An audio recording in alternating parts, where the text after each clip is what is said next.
que je pense profondément est que tous les miracles sont liés en fait par une inondation de l'organisme par des substances naturelles qui guérissent, et parce qu'on est un animal social, le fait par exemple d'être à Lourdes, dans une foule qui est dans la conviction, d'être soi-même dans la conviction, j'en parle avec beaucoup de respect, eh bien fait qu'on va inonder. Bon, Lourdes a surtout fait dans la cancéro quand même, hein, comme dans l'évangile, le Christ a fait de la cancéro, de l'ophtalmo, pour l'essentiel un peu psychiatrie. Eh bien, on peut considérer que à Lourdes, la dernière jeune fille, par exemple, qui était une jeune fille sicilienne, qui avait un ostéosarcome, qui a été très médiatisé, il y avait eu des biopsies d'ostéosarcome, c'était bien un ostéosarcome, elle était perdue, et elle va à Lourdes, guérie. Et la preuve, qui a été exhibée beaucoup par ces médecins, c'est qu'on voyait les séquelles radiologiques de l'ostéosarcome. Alors, je vous dis, j'en parle avec respect, mais je veux dire, moi, si je suis Dieu, si je fais un miracle, il n'y a pas de séquelles. On ne voit plus rien à la radio. Donc déjà, il y a un petit problème, on va dire, comment dire, religieux. Et puis deuxièmement, il est clair qu'on a tous des histoires, j'ai encore un de mes très proches qui a guéri de manière miraculeuse, mais sans secours de la foi, un cancer alors qu'il était cancer de la prostate avec 11 métastases osseuses. Rien n'avait marché, il était envoyé en soins palliatifs, c'est vrai qu'il a changé de vie, il a changé de médecine, il a changé d'environnement, il a trouvé une famille, etc. Il est guéri. C'est-à-dire qu'au bout d'un an, le médecin lui a dit, vous m'emmerdez, je perds mon temps, vous perdez votre temps, il n'y a plus besoin de faire des contrôles, vous allez parfaitement bien.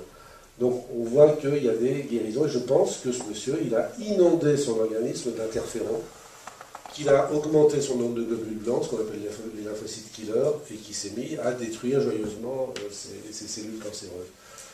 Ce que je suis en train de vous dire, c'est qu'il y a un problème avec l'effet placebo, c'est qu'on ne peut pas compter dessus. On ne peut pas compter dessus. Parce qu'on ne peut jamais dire si ça va marcher ou pas. Donc l'effet placebo, tout ce que je vous ai dit, ça vient en complément de la médecine conventionnelle. C'est-à-dire que si vous venez me voir, je ne vais pas vous... Parce que vous avez un cancer, parce que vous avez un Parkinson, parce que vous avez une tuberculose, je ne vais pas vous faire l'effet placebo. Parce que je ne peux pas compter dessus. En revanche, je vais vous donner un traitement d'antibiotiques, d'antimitotiques, avec suffisamment de conviction pour qu'il marche mieux que prévu. Parce que je n'ai pas de problème éthique avec ça. Parce que je ne mens pas dans mon exercice médical. Je ne mens jamais. Je n'ai pas le droit. Parce que j'avais beaucoup un dessin humoristique dans un journal américain qui disait, bon, c'était en anglais, mais docteur, si vous me donnez un médicament placebo, je vous payerai avec des dollars placebo. Je trouve que ça remplaçait parfaitement bien le problème à son juste niveau. Donc un médecin n'a pas le droit de mentir, c'est la seule chose qui soit vraiment interdite en médecine, mais par contre, dans sa conviction, il peut. Alors est-ce qu'on peut donner un placebo impur? Est-ce que j'ai le droit de donner du magnésium? Je veux dire, ça dépend.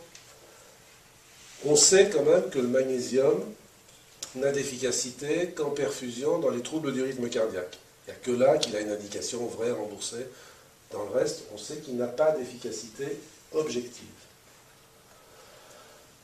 Et d'ailleurs, l'AFSAPS et la HAS, la Haute Autorité de Santé, a interdit de mesurer le magnésium dans le sang, parce que beaucoup disaient, bon, regardez, madame, vous n'avez pas beaucoup de magnésium, donc je vais vous en donner, et vous allez voir votre nervosité, votre insomnie, vos crampes, vos papillonnements des paupières, ça va aller mieux. Le problème, c'est que le magnésium dans le sang n'a rien à voir avec le magnésium dans le cerveau, et qu'on ne va pas s'amuser à aller prélever des neurones dans le cerveau pour savoir s'il y a assez de magnésium dedans.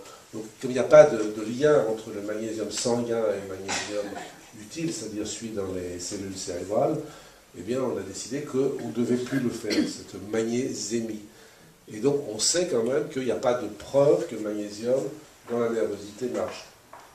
Et pourtant, moi, j'en prescris le magnésium. Pourquoi? Parce que, quand même, on sait que lorsqu'il y a un vrai déficit en magnésium, comme dans, par exemple, il y a des cancers digestifs où on absorbe du magnésium, il y a des maladies par carence aussi, on ne mange pas assez de magnésium, eh bien, on a une nervosité, on a une insomnie, on a des crampes, on a un papillonnement des paupières. Et c'est pas parce que l'hypomagnésémie entraîne ça que tous ces symptômes viennent forcément d'une hypomagnésémie. Mais de temps en temps, je vois un patient, il a tout ça. Je me dis, bon, je sais bien que je n'ai pas de preuve scientifique, mais celui-là, quand même, je parierais bien qu'il manque un peu de magnésium. Et donc, j'en prescris. Et je m'illusionne en illusionnant le patient. Je ne mens pas. Mais tout dépend de la façon dont je dis les choses. Si je lui dis, écoutez, j'ai un magnésium génial, suractif, américain, je le vends. Mais si je dis, j'ai du magnésium, et je considère que dans votre cas, c'est ce qu'il y a de mieux pour vous, je mens pas. Pourquoi? Cette personne est nerveuse, dort mal et est anxieuse. Si je lui file un tranquillisant, on sait que ça marche un certain temps, qu'il y a beaucoup d'effets secondaires, il y a une accoutumance, et que de toute façon, au bout de quelques semaines, l'effet s'épuise. Le magnésium, grâce à un effet placebo, marche, il n'y a pas d'effet secondaire, à part la diarrhée de temps en temps, et il ne s'épuise pas particulièrement. Donc le rapport bénéfice-risque est en faveur du magnésium. Donc je ne mens pas. À partir du moment où je présente les choses de manière honnête. C'est ce qu'il y a de mieux pour vous.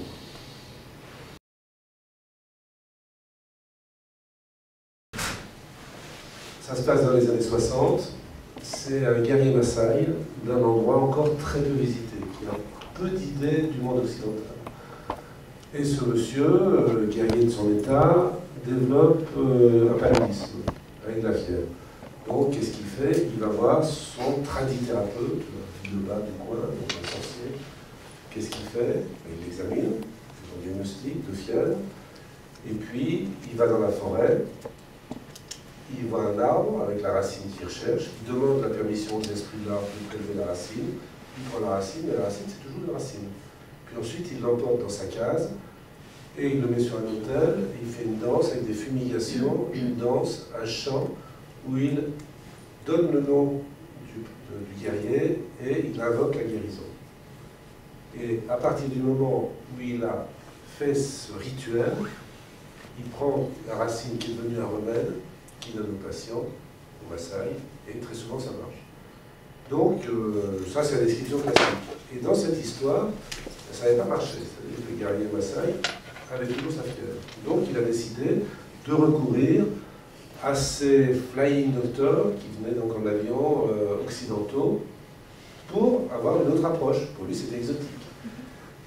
Et, alors c'était un article américain qui était rigolo, parce qu'il était un peu horrifié, il disait « Ce guerrier n'acceptait de prendre le comprimé que si le médecin crachait dessus. » Et là, il voulait bien... Alors, comment on peut comprendre ça? En fait, c'est un mec qui avait tout compris de ce qu'on appelle l'acculturation. Parce que pour lui, un comprimé, là, petit truc blanc, ça n'avait pas de sens. Une racine qui avait été magnétisée, potentialisée par le sorcier, il connaissait. Donc il fallait bien que le médecin mette du sien, mette de soi. Donc, qu'est-ce qu'il avait trouvé comme truc? C'est que pour que le médecin y mette de soi, il disait crache dessus, et comme ça, je vais t'avaler un petit peu en même temps que je prendrai mon comprimé. Et ça marche. Est-ce que la technicisation croissante de la médecine, associée à la juridisation progressive, c'est-à-dire que maintenant on fait un procès pour un oui ou pour un non, ne risque pas, de nuire à l'efficacité de la médecine, parce que si vous regardez bien maintenant les médicaments tombés sur le marché, ils n'ont presque plus d'effets secondaires, ils n'ont plus d'efficacité. On voit des tas de trucs qui sont vraiment plus ou moins bidons qui sortent, juste parce que les médecins ont peur du procès en disant des effets secondaires, les laboratoires aussi.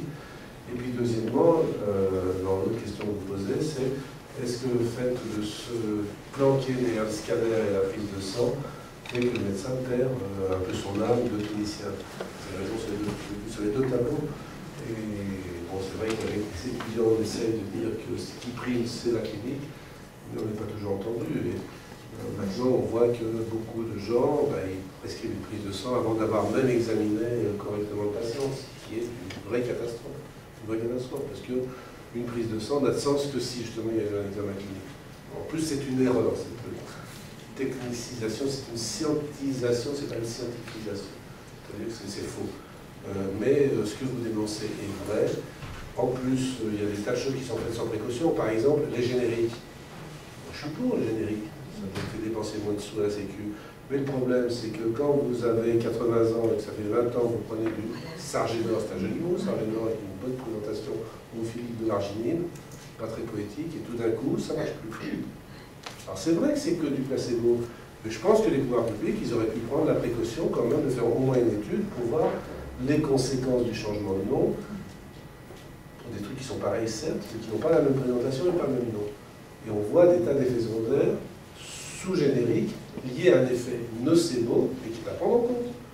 Il y a un truc que je déteste par-dessus tout et qui fait hurler de rire les Chinois, par exemple, puisqu'on parlait de culturel, c'est vous allez voir un médecin parce que vous avez mal à la tête. Vous avez un mal de tête chronique. Il vous examine, s'il est bon, vous envoie faire un scanner, voir une IRM. Ah, vous n'avez rien. Ben ouais, mais j'ai mal à la tête. Pour un Chinois, vous n'avez rien, mais c'est inconcevable, c'est impensable.